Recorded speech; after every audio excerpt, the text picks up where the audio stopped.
What's up, everybody? Welcome to BioS3 Raw TV. Well, you guys like the story times, and I get asked all the time, Jerry, when are you going to do another story time? And I'm like, you know what? I only have so many stories.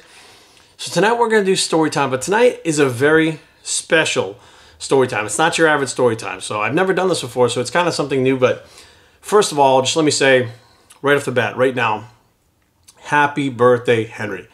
Henry Ibbotson is one of my closest and dearest friends. I consider him family, not a friend. Now, some of you that follow my Instagram will see pictures of me and Henry, and many of you probably have heard his name, I don't know, umpteenth times. But today's his birthday, he turns 43, and tonight's story time is dedicated to Henry. So here we go. We're going to take it way back, okay? We're going to date myself right now. You guys know what the fuck. 1989. Okay, 1989, I was living in Barrington, Rhode Island, and I moved from Barrington to Warren. I was in 8th grade going into 9th grade. And I was going to be going to Warren High School with my cousins, which I thought was the coolest thing. Heather, Beth, Chris, my cousin Trisha, who I didn't even know yet. I met her when I actually got to that school. Johnny and Richie. Again, I didn't know a couple of my cousins. They were distant cousins. But when I got to Warren, I had all these cousins. But rolling into my first day at Warren High School, I was starting 9th grade. So I'm starting high school, a freshman, not knowing anybody. None of my cousins were in my grade, so obviously, except for Trisha, but I didn't know that yet. So I roll into the school on the bus. I get off the bus and I'm walking up the ramp. Now there's like a long like handicap ramp to get to the school. And what I find interesting now that I'm thinking back, like nobody gave a shit that the kids were smoking out back. Like there were kids smoking, and I don't think that, I mean, what the fuck, the oldest you were what, 18 years old or something? They didn't give a fuck. The kids were just smoking. And as I walk up the ramp, I see this kid walking up to me. He's got long hair. I had long hair, jean jacket, real fucking metalhead. And he goes, "Hey, what's up, man? Are you new here?" And I said, "Yeah." I said, "My name's Jerry." He goes, "I'm Henry, man. You want to come hang with us?" Just like that. I mean, I'm looking back and like everything happens for a reason, right? Well, why did he approach me? You know what? I mean, maybe because I was a metalhead, he was a metalhead. I don't know. Maybe I'm going to have to ask him. Maybe he doesn't even remember. Who the fuck knows? But regardless, he approached me and I was like, "Yeah, cool." You know, so I met some of the other guys like Dave Duarte, you know, and some of the other guys, Moses Duarte, who was his little brother, Brian DeFusco. There were a bunch of these other metalheads, guys that played in bands, like, you know, hard rock guys and stuff, which I kind of, that's what I was into. I was into Metallica, I was into fucking Kiss and shit like that. We find out we got a couple classes together, but he was the only one I knew. And so, like, when he'd pop up in lunch or whatever, he'd be like, "Hey, what's up, man? Come sit with us."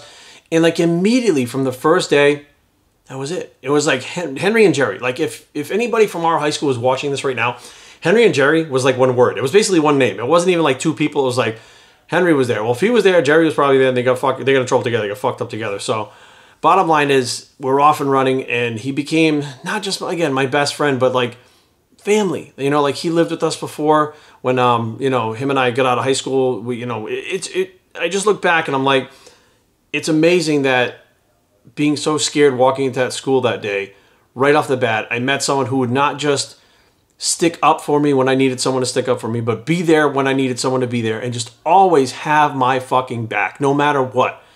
Just all of a sudden out of the blue. So as time goes by, of course, we're like the best of friends, and we do all kinds of shit, and fucking, we get into all kinds of trouble doing shit that we're fucking not supposed to do, but hey, that's what we do. And a few of the times that I can remember, there was this one time, so my friend Fatima, who I had the biggest crush on ever, was dating this older kid. He was out of high school already. And Henry was a good basketball player. So he went to play basketball at the park. And this guy, who was an older guy, was playing basketball on the other team. And I think Henry knew who he was, but he didn't really know who Henry was, whatever. But, you know, anyways, they were playing ball, whatever. And during the fucking game, he checks Henry and fucking, like, fouls him. And he was like, "You better fucking stay away from Fatima." And Henry's like, "Stay away from fucking..." He's like, "Oh shit, he thinks I'm fucking Jerry." So this kid thought Henry was me, right? We both had similar hair. We were both really fucking fair skinned. We fucking were thin, although I couldn't play basketball with the shit. And Henry comes back to me. He's like, "Yo, man, you better fucking leave. Just don't talk to her anymore because this kid's ready to fuck you up." And I remember thinking, like, you know, he didn't fucking say, like, "I'm not Jerry." He didn't fucking back down. He was like, he just fucking handled it. You know what I mean? Like, that's what a friend does. You know, shit like that. And probably see, this is where I get choked up. The biggest thing that stands out in my mind is, of course, I moved away, right? So we don't talk as much anymore. We don't see each other as much anymore. When I go back, I try to make it a point to see him and his wife, Vanessa, and their daughter, Ilaria, every time I go back. But I went back for my dad's funeral. And I mean, there was so much going on. It was just like a million miles a minute, right? And I'm sitting the receiving line for his wake. I think it was Tuesday night. It was Monday night or Tuesday night. And in walks Henry. Couldn't be more happy to see anybody in my entire life. Like I hadn't really talked to him. I didn't know if he was coming. I mean, I wasn't even thinking about it at the time. But when he walked through the door, everything seemed just a little bit better. Now you're talking about two 41-year-old guys, or he's 42 and I was 41 or 40, whatever the fuck it was, who have been friends since they were 12. And life gets in the way and you go out and do your own fucking thing and you have a family and you got businesses to run and fucking bills to pay and all this kinds of shit.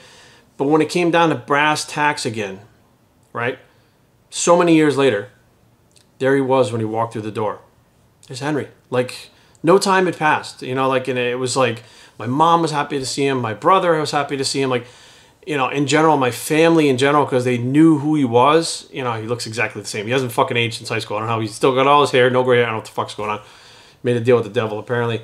But, like, you know, my family knew how close he was to me, and my father was close to him. Like, he was close to my dad, too. Like, they had a good relationship, too, because he was my best friend. He was always around. You know, my father really liked him. So it was like he walked in the door and, you know, I don't think he realizes it.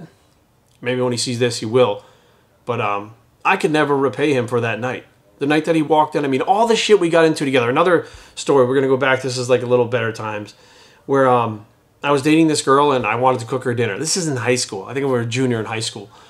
And he was like, all right, you're going to cook her dinner. Well, how the fuck are you going to cook? You don't know how to cook. So we go to the library and we get these books on how to make this fucking dish, right?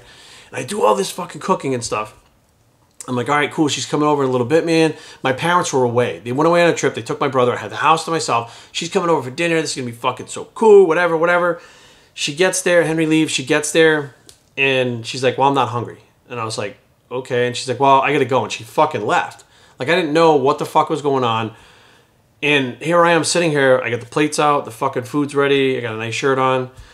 And I'm like, literally without hesitation, I walk over the phone and fucking dial Henry's number. I said, hey, man, you hungry? And he goes, why? I said, you know, things with fucking, you know, it was Leanne at the time. I said, things with Leanne didn't work out. She left. He's like, what the fuck? He's like, dude, I'm on my way. So he rolled over and we fucking ate the food right then and there. And then I don't remember if he brought it or I don't remember where it came from, but we got a bag of weed. And I'm not really a weed smoker. You know, I wasn't really a big pothead at the time. I drank on the weekends or parties or whatever, but I wasn't into drugs at the time. And we decided we were going to rent Cheech and Chong movies because that had to do with weed too. Somehow they went together. So we rented like 5 Cheech and Chong videotapes and fucking sat in my parents' house and smoked weed and watched fucking Cheech and Chong the entire fucking time and laughed our asses off. And to this day, still one of the best times in my entire life. Matter of fact, in my high school yearbook, you put the high school, the senior quotes, right? When you're a senior. And in the fucking quotes, it says Beaners. And people were like, Beaners, what the fuck? There was a song that fucking Cheech sings in the middle, or Chong, one of them in the middle of one of the movies going, Beaners, a kick you in the face. It's a funny fucking thing. And we would laugh all the time in school. And we'd be in fucking class and be like, what are you laughing at? He's like, Beaners. And we'd fucking break out laughing. And I think back and I'm just like, man, I'm extremely lucky to have had a friend like Henry, to have a friend like Henry, and to be able to still, you know, this many years, just call him up and be like, hey man, how's everything going? And just pick up like, you know, nothing has gone by. No time has gone by. So hopefully you guys enjoyed this story time. I could tell probably a million stories with me and him. Fuck, I mean, a lot of them probably shouldn't be told because we get into a lot of shit together. But bottom line is, today's his birthday, January 19th. Now, here's another true fact, funny story time. I usually get his birthday wrong. I know it's either the 9th or the 19th, and it's been about 25 years, 30 years that I've been getting his birthday wrong. But it's January 19th today, 43 years old. Happy birthday, buddy. Hope you're doing well.